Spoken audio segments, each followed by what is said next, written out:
What's up, guys? It's the Double XL Otaku here. And yesterday on Twitch, I finished off streaming this bad boy right here, Ys VIII from the PS4. Now, as you may notice, I have the Day 1 edition. I did buy this when this initially came out back last year, but I had put it aside once I heard there were some translation issues that NIS America had been doing. And you know what? Going through it, there were still a few grammatical issues and words missing in the translations when the text came up when there was no voice acting. And there was a lot of times where the voice acting was really silent in comparison to the game volume. But aside from all that, was it fun? Now, unfortunately, I didn't capture any footage while I was playing.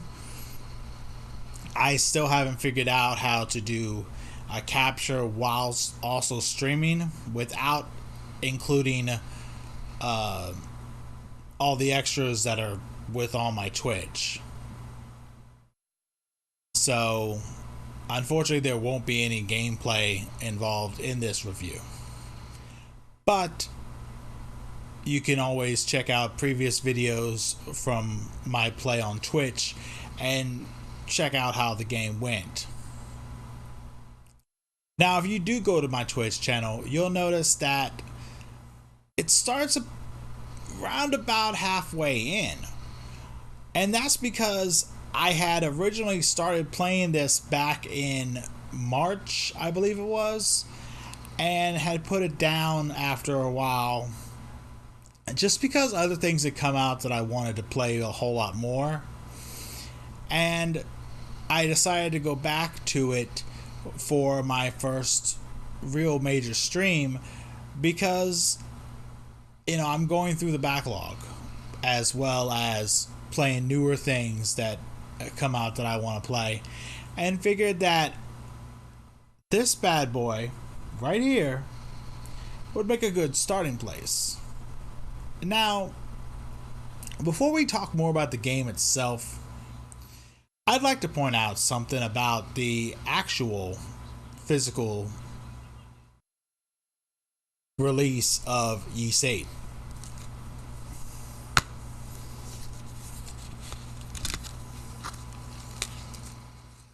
If you happen to get the Day 1 edition, or any edition, you'll most likely end up with an art book.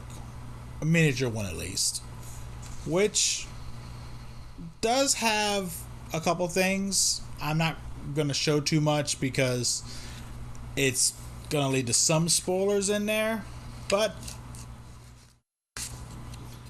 underneath the standard, epilepsy warnings, we have a soundtrack, which, to be honest, I wasn't aware of until, just the other day. Now, it is only a 5-song soundtrack, but it does include some of the better songs that are in the game. So, it's a nice little cool pickup if you pick up the PS4 version, try to get the Day 1 edition. I'm pretty sure it's not in the normal edition, though if it is, feel free to correct me in the comments. Now, about the game itself. Now, if you're familiar with Ys, you know that your main protagonist is adult Christian. Or Kristen. And you go around playing as him through his journeys. You're basically playing things that have happened in the past based on the books that he has written or have been written about him. And this one, you end up getting shipwrecked on an island, which at first seems like a horrible situation. However,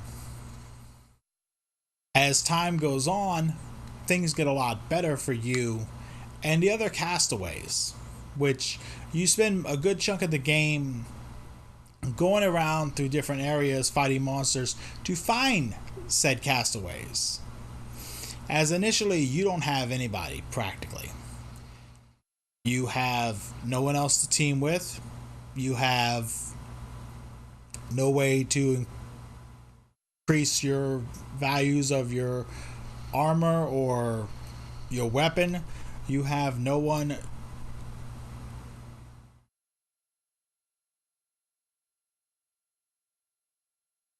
to create new armor, accessories, weapons, or what have you.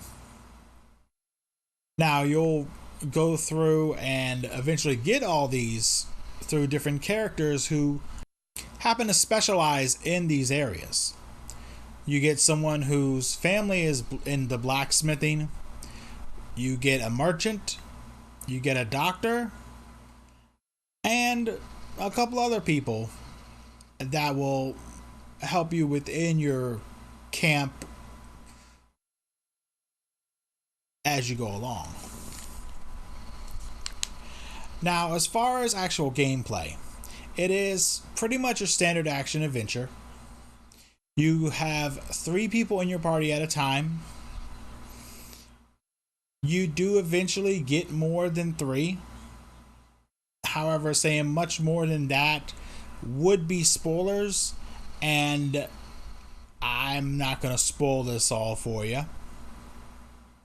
Now, your basic 3, which if you've played the demo or looked at pretty much any of the gameplay footage that's been out there before it had come out, or early gameplay footage of other reviewers or what have you, you'll notice that you have your red-haired adult Christian, you have Loxia, which is the female, and you have Sahad.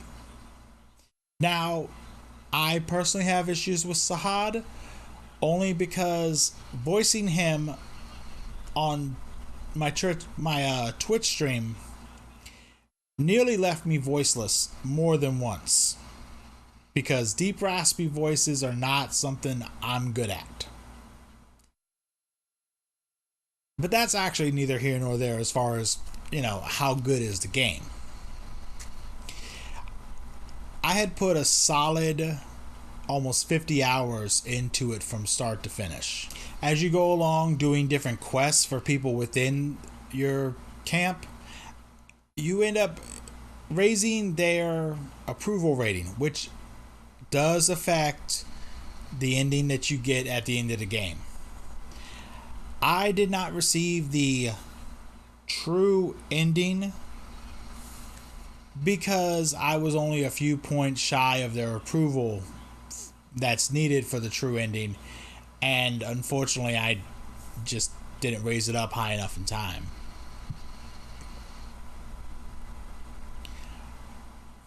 Now, it is your standard action adventure, as I said, with 3 party members. You have one party member, which is a slasher or standard attacker with a sword. You have one who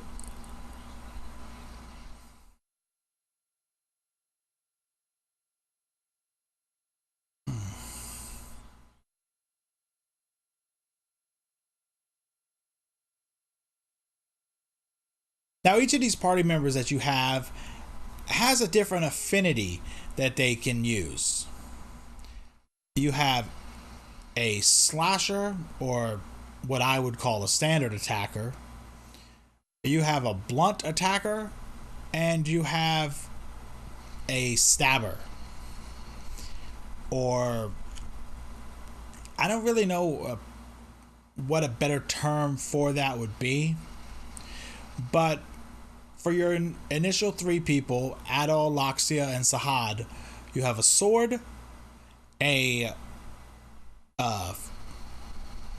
fencing stab thing. Yes, but don't kill me in the comments. I'm not exactly sure what those are called, and I really don't feel like looking it up. And Sahad uses what can only be described as the most unique weapon I've seen in a Ys game yet, which is an anchor. A ship's anchor, or at least a piece of it, forged into an actual weapon.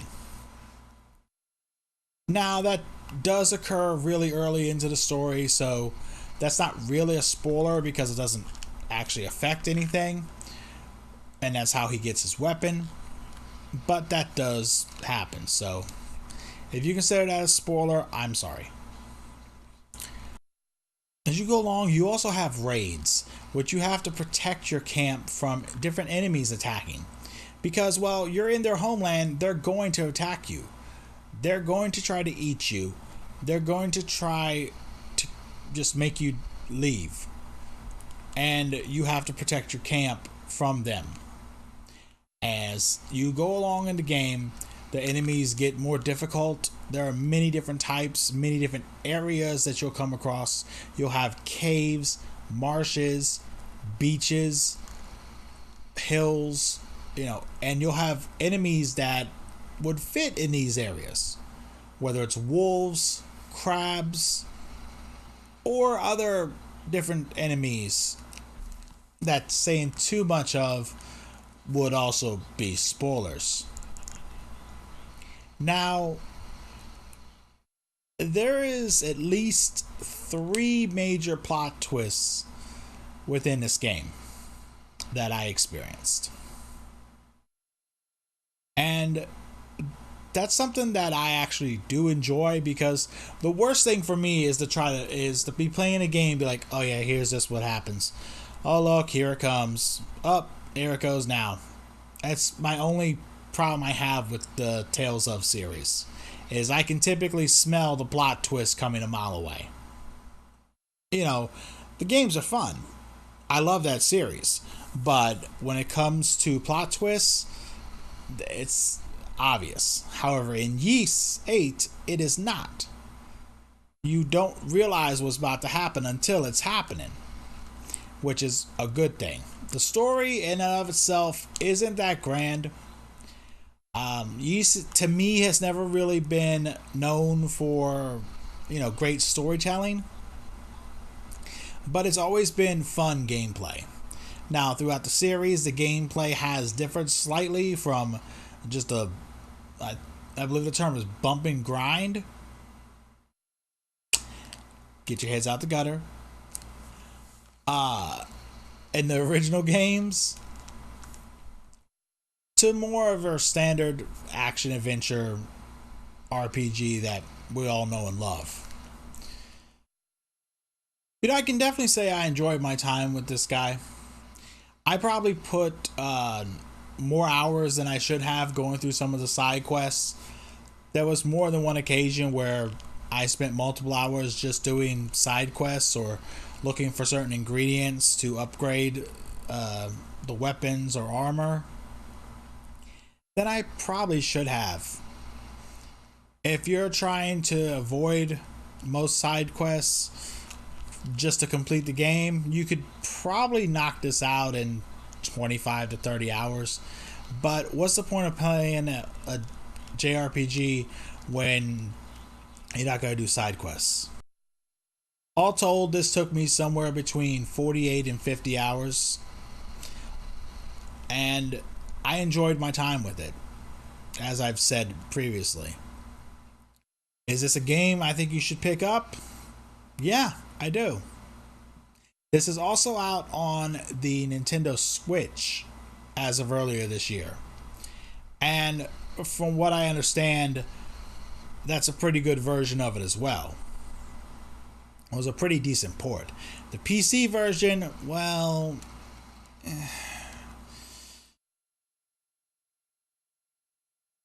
let's just say that in general, Nippon Ichi Software America really screwed the pooch on this release. From the issues that happened with the translation for the PS4 and Vita version, to taking almost an extra year to get the PC version out and it being buggy as all get out. But there aren't that many issues from the Switch version from what I've heard. So I guess they finally got it right.